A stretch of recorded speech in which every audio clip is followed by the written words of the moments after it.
Olá! Nesta quinta-feira, a Polícia Civil realizou uma operação para prender aqui em Teresópolis homens acusados do crime de tortura. Uma pessoa morreu nessa ação bárbara realizada no bairro de Paineiras. Mais uma vez, os agentes da 110ª Delegacia de Polícia aqui de Teresópolis, com o apoio de policiais militares do 30º Batalhão, agiram para tirar de circulação criminosos que estão impondo o terror com torturas aos moradores do bairro de Paineiras. A Operação Canadian foi desencadeada como desdobramento de uma investigação de um homicídio acontecido na localidade em abril. Aliás, Paineiras, infelizmente, tem um histórico de reações violentas, de desafetos que acabam enveredando para crimes violentos. Nós viemos conversar com a autoridade policial para saber sobre essa questão das torturas e da ação da Polícia Civil. Chegou conhecimento da delegacia que, dia 22 de abril, um homem foi agredido por várias pessoas no Morro das Paineiras. Ele foi levado para o hospital e depois veio a falecer. Foi comprovado aí que esse homem ele teve as duas pernas quebradas, as costelas também apresentavam lesões e também lesões na sua cabeça. Em decorrência dessas agressões, ele veio a morrer. Nós começamos a investigar para tentar identificar essas pessoas e apuramos que eram pessoas ligadas ao tráfico de drogas. Com isso, a gente representou pela prisão de 6 pessoas e hoje deflagramos a operação. Até esse momento, 3 pessoas já foram presas e os outros 3 estão foragidos, mas vão ser presos também. E todos os envolvidos vão responder por tortura com resultado morte, que tem uma pena de reclusão de 8 a 16 anos. Agora, preocupa a população essa situação de que os traficantes, os criminosos envolvidos no tráfico de drogas, essa é uma prática que vem sendo cometida aqui no município, né? A gente tem 2 facções aí que brigam pelo comando da venda de drogas em algumas regiões e eles querem intimidar as pessoas com agressões, com outros atos de violência, justamente para que as pessoas tenham medo, não informe sobre o que está acontecendo na polícia. Então eles querem, na realidade, causar o terror, né, para que as pessoas não relatem nada do que está acontecendo, justamente para eles poderem ampliar o comando deles e continuar vendendo drogas e praticar outros crimes, né? Porque o traficante ele não vende só drogas. Então, se a gente não controlar essas regiões, não prender essas pessoas, eles vão descer para o asfalto e vão praticar roubo de veículo, roubo de carga e roubo de rua. Doutor Márcio, o terror para as famílias de bem que moram em bairros que têm a presença do tráfico de drogas, né? A polícia vem agindo para trazer paz para essas pessoas. Com certeza a gente tem trabalhado muito. A gente vê que a gente tem operações quase que todas as semanas. A gente atua muito forte contra o tráfico de drogas. A gente sabe que o maior mal que existe hoje na cidade é justamente o tráfico de drogas. Isso porque existe um consumo muito grande de drogas. A gente tem muitos usuários de drogas. Isso que as pessoas não entendem. As pessoas que usam drogas, elas estão causando esse problema. Porque só existe um traficante porque tem um consumidor. Esses traficantes vendem drogas, eles conseguem comprar armas e essas armas são usadas futuramente contra a população na prática de crimes. É o que temos falado, já é um caso de saúde pública, um grande número de pessoas utilizando as mais diversas drogas aqui na cidade e esse tráfico alimenta outros crimes, como frisou o delegado Márcio do Bugraz. Agora, delitos ocorrem, né? Esses maiores, esses mais graves que acontecem aqui em Teresópolis, como também já citado, 100% dos casos têm ligação com o tráfico. Está tendo um monte de assassinato. Você pode olhar, ou devia para o tráfico ou estava disputando ponto de venda de drogas na cidade. Então, tem essa ligação com esse delito e as forças de segurança têm dado resposta. Isso que é importante.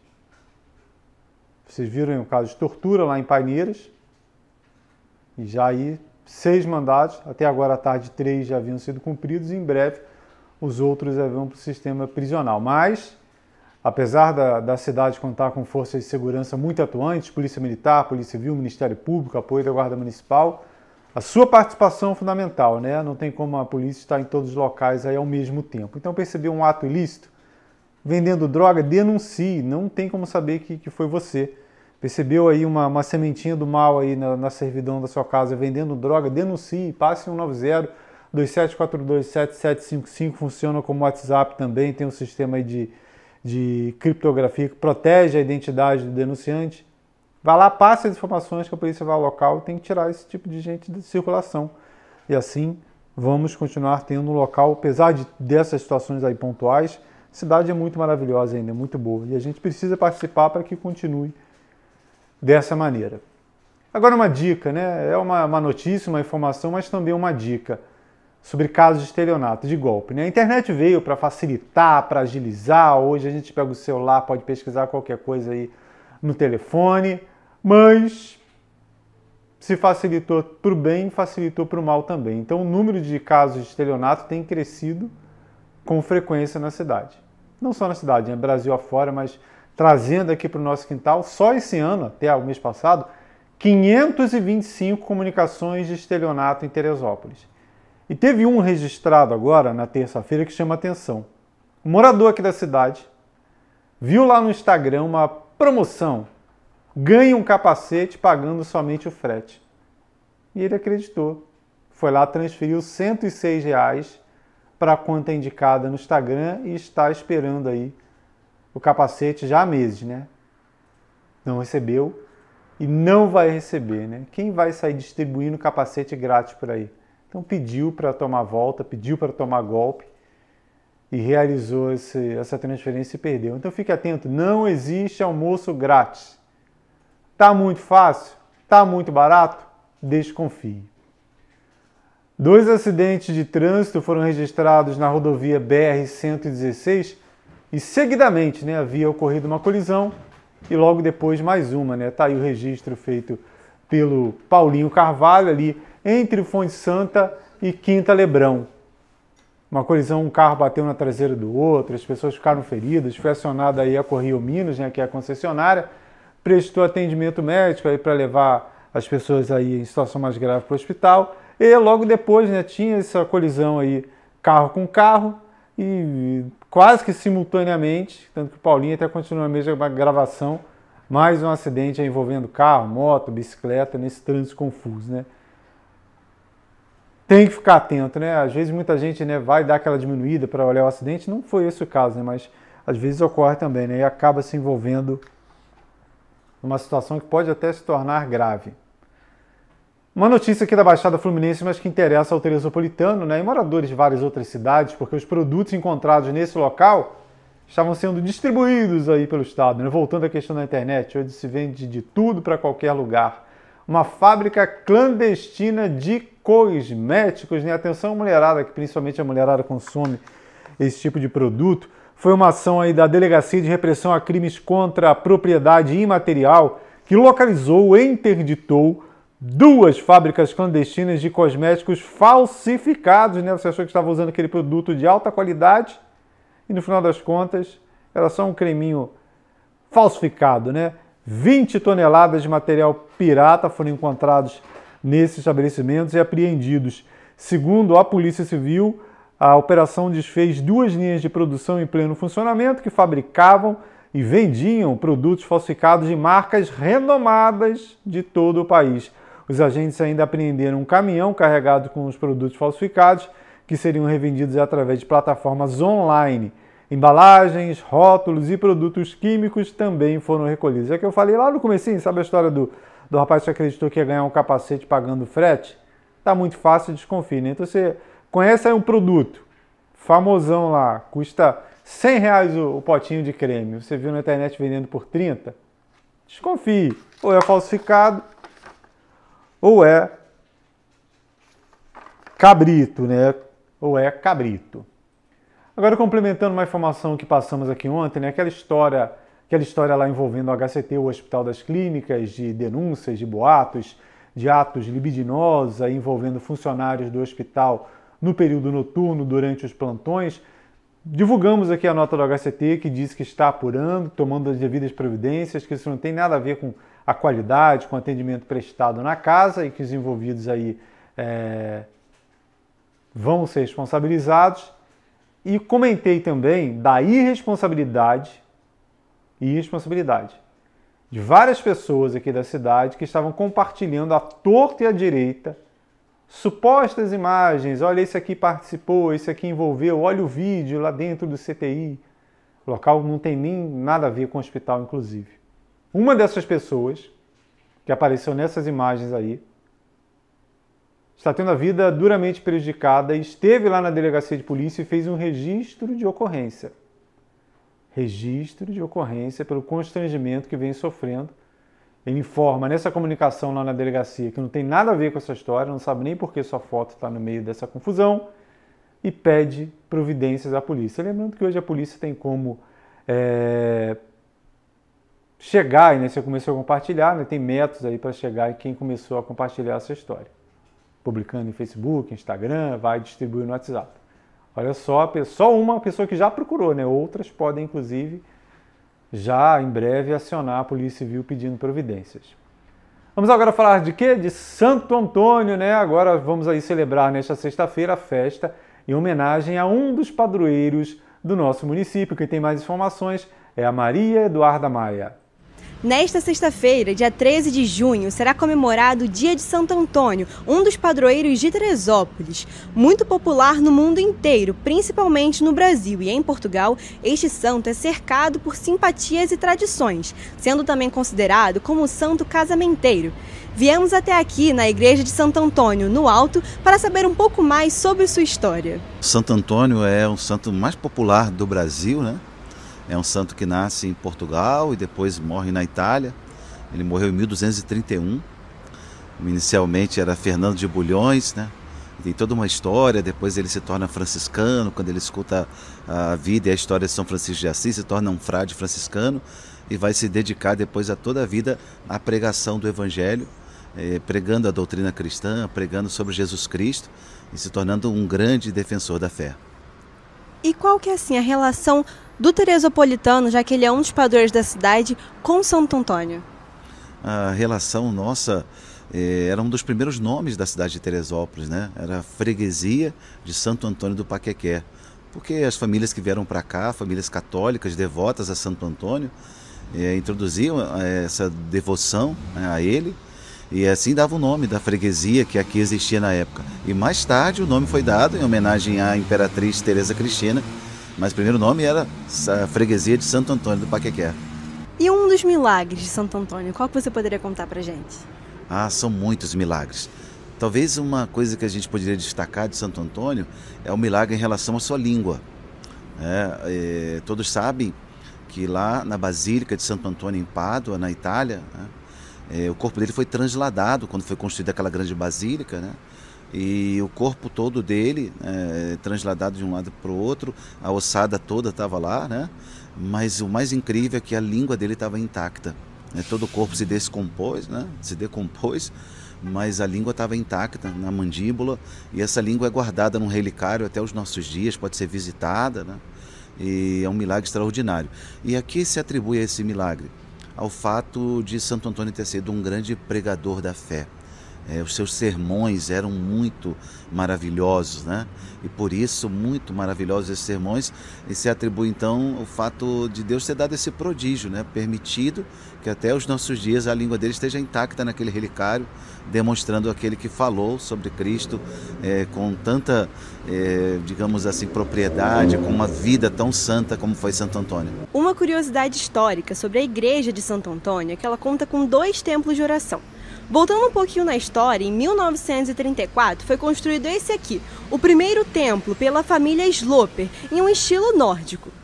Mas com o aumento das celebrações e também do número de fiéis frequentantes aqui da igreja, foi necessária a criação desse segundo templo. Primeiramente a igreja começa, a paróquia começa onde hoje é a atual Praça Nilo Peçanha, aqui no Alto, né? Ali foi o primeiro templo, né? Depois foi demolido. E depois a família Sloper fez a doação desse terreno aqui, onde foi construída essa igreja, aqui a nossa igreja matriz, que tem 90 anos.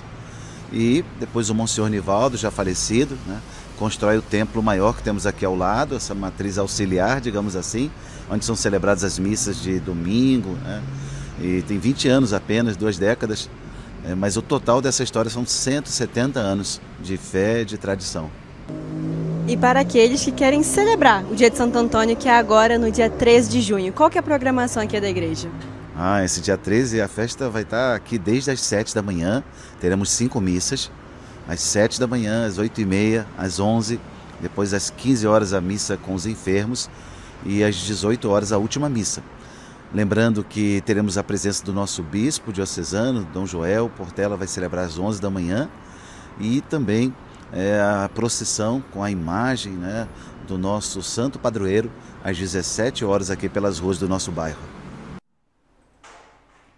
A secretária municipal de Educação, Carla Rebelo, participou de um evento com a Polícia Militar do Estado do Rio para tratar da segurança escolar das unidades administradas pelo município. Foi um encontro realizado no auditório da Universidade de Estácio, uma reunião do Conselho Comunitário de Segurança Escolar de Teresópolis e CONSEG. Nessa reunião, nessa ocasião, foi ressaltada a importância da utilização do aplicativo oficial da Polícia Militar do Estado do Rio de Janeiro, o Rede Escola CEPM-RJ. A secretária destacou a importância de apoiar aí essa ação da Polícia Militar, de as escolas estarem conectadas a esse aplicativo e também do Conselho, né? O CONSEG, que é um canal de comunicação que discute, planeja e acompanha soluções para problemas de segurança nas escolas e na comunidade em geral. Nesta quinta-feira, o CREAS Teresópolis realizou uma ação tendo como foco o combate ao trabalho infantil.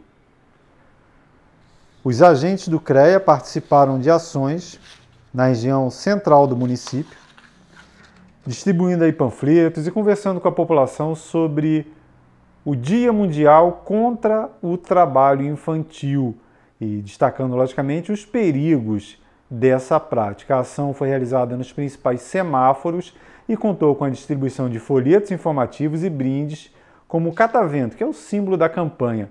A atividade contou com a parceria do Conselho Municipal dos Direitos da Criança e do Adolescente, que trabalhou junto nessa ação. O CREAS funciona aqui na Rua Carmela Dutra, perto da sede do Diário. Nos últimos dias tem sido discutida aqui em Teresópolis uma situação envolvendo aí a gestão do cemitério municipal Carlina Berlim e a suposta construção aí de túmulos de maneira irregular ou a venda de túmulos que teria gerado inclusive a dispensa de alguns comissionados do governo municipal. O assunto foi debatido na sessão da Câmara desta quinta. Até para complementar que é uns casos delicados que vem acontecendo, uns burburinhos que fica disse, me disse, e às vezes querem fazer que a notícia se viralize de forma só para vir a prejudicar. E que isso eu posso falar como exemplo do prefeito. O primeiro a chegar ali quinta-feira foi ele com o pé cheio de lama que foi verificar. Realmente algo de estranho estava acontecendo sim lá no cemitério. O que mais pode fazer um prefeito? Usou toda a força dele. Qual a maior punição que ele poderia dar? Mandar os funcionários embora que foram achados por ele. De uma suspeita, sem ter certeza e prova de nada, mas que tinha algo de irregular e por uma suspeita foram exonerados. Abriu o processo administrativo para ser investigado. Não cabe ele fazer mais nada. Cabe ao que o delegado? Verificar se houve crime ou não, mandar prender ou não. E cabe a quem condenar? O juiz. Infelizmente, isso não cabe mais ao prefeito. E essa casa aqui, se o prefeito assumir com improbidade de alguma forma algo irregular, inconstitucional, e passando a mão na cabeça, cabe essa cama aqui, criar um processo administrativo aqui dentro, sempre o que for para investigar. Mas até o caso, o prefeito aqui foi o primeiro a tomar as atitudes necessárias para ele. Não poderia fazer mais outra coisa, ou não teria uma punição maior que o prefeito poderia fazer, a não ser exonerar esses funcionários e tirar, ele afastar eles dos cargos. Então fica aqui minha fala, e eu vejo com muito bons olhos, está atuante, está vendo, está em todos os lugares, está no interior, onde tem irregularidade que sabe que possa estar sendo, ele está de olho e está tomando a parte dele. Isso cabe a nós e cabe a qualquer empresário ou qualquer pessoa. Você contrata uma pessoa para trabalhar na sua casa, na higienização, na faxina. Você de cara, você contrata uma pessoa que vai ser 100%? Você tem uma empresa, quantos funcionários são mandados embora da cidade? Quantos técnicos de enfermagem, hospital, empresas grandes, funcionários são demitidos por fazer coisa de errada? Então não vai ser ali que vai deixar de existir. E a gente não pode culpabilizar ele. Os cargos, eles são de livre nomeação do prefeito. Livre nomeação. Eu posso nomear e exonerar. Então, o prefeito achou por bem exonerar. E outras exonerações aconteceram também. Então, é livre nomeação. A caneta está na mão dele. Quem manda é o prefeito. Ele é a maior autoridade de nossa cidade. Então, se ele achou por bem exonerar, ele exonerou. E assim segue. Olhar para frente. E foi o que ele está fazendo. Ele está fazendo a parte dele? Sim, de levantamentos, de investigações. Maravilha. Se eu não me engano, desde 98 tem um TAC dentro do cemitério para ser também cumprido no Ministério Público. O TAC é termo de ajuste de conduta. Então, isso vem se arrastando também há muitos anos. E, com certeza, o prefeito também está muito preocupado com isso. Então, é dar prosseguimento. Dar prosseguimento porque o cargo é livre de nomeação. Ele nomeia e ele exonera. Estamos aguardando um posicionamento do governo municipal sobre essa situação para detalhar o assunto, para falar mais sobre o caso. Esse é mais um boletim informativo direto da redação do Diário TV. Qualquer novidade antes de um próximo, a gente vê na barrinha de notícias aqui da casa, nas redes sociais, Facebook e Instagram, detalhadamente no site que é o netdiario.com.br. Quem está no YouTube, clique no sininho, se inscreva no canal e fique sempre bem informado. Até breve!